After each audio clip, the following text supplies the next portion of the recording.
This is my 2009 BMW 335i. In this video, I'm going to break down exactly how much this car has costed me, from purchase price to maintenance costs all the way through, and even modifications. Should you even consider buying a used German car like this, or are you better off purchasing something brand new? I purchased the car in October of 2017. It was a private sale. The car had 155,000 kilometers when I bought it. I think it was a second owner car, and it was very well maintained. I won't include the cost of insurance or gas or things like car washes and other small miscellaneous fees. So I found the private seller online. He was asking $16,000 for the car. I wanted to offer about $13,000. He declined. We agreed on $14,500. I did not want to buy the car cash. I wanted to finance it. I was working at a Hyundai dealership at the time. So what I did was I got the dealership to buy the car and then sell it to me so I could finance the car through the dealer. They did charge me a $300 fee to do that.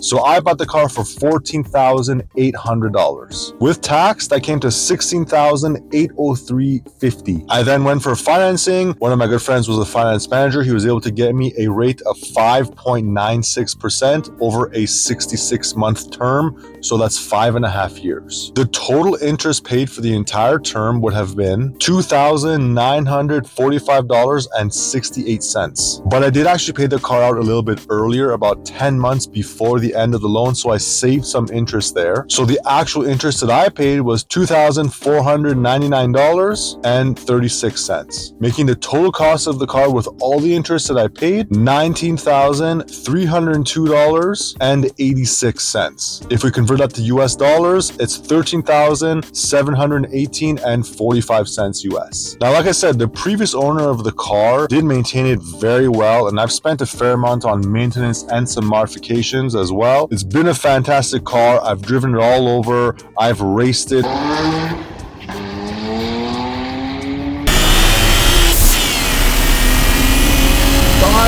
Mr. Audi.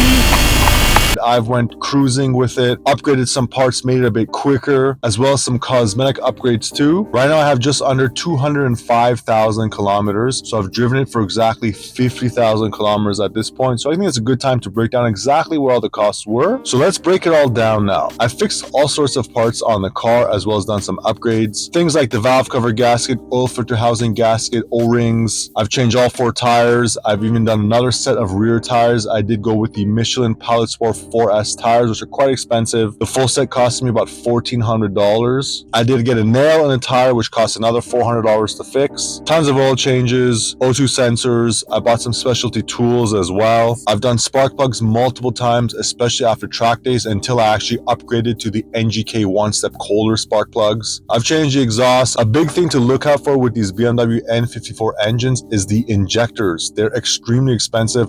You're looking at like $1,000 each if you want to buy them from the dealership, and the car has 6 of them. So if you have problems with the injectors, it could easily write off the whole car. So what I did was I bought a set of used injectors from a low mileage car and got them rebuilt. Bought the injectors for $400, got them rebuilt at an injector shop for $624.75. I had to buy a set of new injector seals, which was $44.22. 5 of them worked fine after. One of them still caused a problem, even though I got them rebuilt. So I did go for a brand new one on that one. That injector alone, with a new set of spark plugs on a light bulb, was another $1,004.18. Had to change the trunk badge. I had to change the blower motor for the actual air conditioner and heater. I had to change the trunk struts. And there's a bunch of stuff on this list. I don't want to make the video too long, so I didn't mention them. I've also put in a new battery. I put a new serpentine belt with tensioners.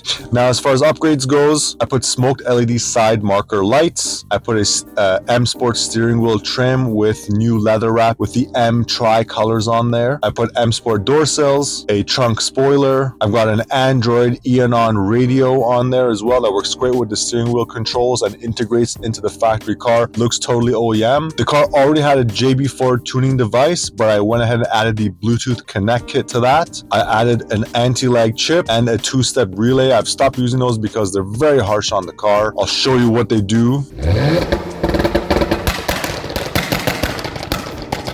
Yeah, that's not so good on the car. I ended up blowing out the cats, had to fix the secondary cats because of that. It's cool, it sounds fun, it's supposed to help you launch better at the racetrack, but it's very, very hard on the car, so I stopped using that. I upgraded the PCV valve to a raw Beck PCV valve. I also upgraded the MHD flash to go along with the JB4. So the grand total of all the services as well as modifications, maintenance throughout the entire time I've owned the car comes to $11,272.93, giving us a total cost for the car, interest, all the service and modifications, $30,575.79. The main common problems to look out for on these BMWs is all the oil gaskets, valve cover gasket, oil cooler gasket, oil filter housing gasket. They're all very common to leak.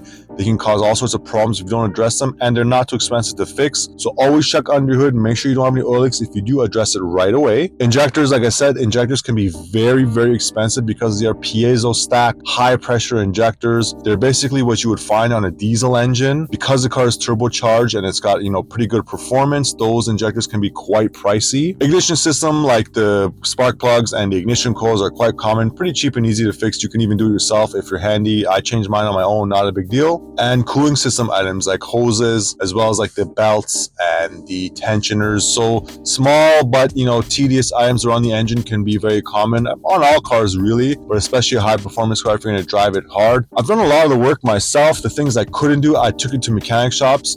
So if you're going to get into a car like this, you probably should be handy or at least have a really good mechanic that can give you reasonable pricing. They are good cars. You can drive them hard. You can modify them, go fast, have lots of fun, but you definitely have to keep up with the maintenance. They are not maintenance-free cars. You're going to spend some money on taking care of the vehicle. Now, if I take that grand total and I divide it by the amount of time I've had the car and come up with a monthly payment, this is how much it's going to cost. Honestly, getting into a new car, no matter what type of car, anything even remotely close to this is going to cost you a whole lot more than that. So then let's answer the final question. Was it worth it over buying a new car? Well, that depends on the type of person that you are. If you want to get a fun, fast car, decently reliable, you're okay with some maintenance and you want to look great, a used BMW like this, especially if you've got the means to take care of it, can be an excellent choice. A new car is going to cost you a whole lot more. Even with all the maintenance that I've done, getting a new car with a similar type of performance is going to cost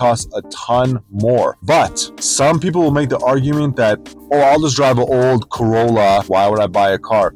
The thing is, new cars have better gas mileage, and most importantly, a new car is going to have better safety features. If you drive an old rust bucket old Corolla and a collision happens and you have some horrible thing I don't even want to mention happen to you, then what did you really save? You didn't save anything. You can't just look at a car and look at the price and come to a determination of, I'll just buy an old used car. If you're going too old on a car that has like no safety features, that's really not saving you anything. The risk that you're taking driving a car like that is huge. Modern cars have auto emergency braking, better structures. They do tons of safety tests on these cars. A lot of these sensors and cameras actually help the car be a lot safer and help you avoid a collision. And even if you get into a collision, things like auto emergency braking will slow the car down. So even if you do hit, it's going to be a much softer hit compared to hitting at full speed. Let's say someone fell asleep at the wheel. There's, lane keep assist keeps you in your lane. Some folks will argue, I don't need those things. Look, you may think you need them, you may think you don't need them, but the fact that they're there, plus they can be disabled if you really don't want them, they're going to help you. They save lives all the time. So it's not just the financial side of it, it's really the safety, the gas mileage, and the newer features on the new cars that really make them worth it. So I'm happy with this car. When I bought this car, I was working at Hyundai. I was doing quite well. I was making some money. I wanted to buy a nice new car for myself. I didn't want to get into huge debt, so I ended up finding a nice used car with a very good maintenance history and the features and the package I wanted. I wanted something that was quick. I could go to the racetrack, have some fun with it. So this car fit that very well. But like I said, you gotta be able to take care of the maintenance. You can't ignore a car like this and think it's just gonna be okay. It's not gonna be okay. You definitely have to look after it, and you are gonna miss out on some of those newer safety features and comforts that might be worth it. I do love the car. It's extremely fun, and I plan on keeping it for a while. Eventually, I'd definitely like to get a newer car as well. So for most folks, I would say you should probably just buy a new car with a proper warranty, not not have to worry about all the maintenance and things like that, get all the latest safety features and the better gas mileage and the newer comforts. That's going to be the best method for most folks. If you're someone like me who likes getting into some of the older cars once in a while,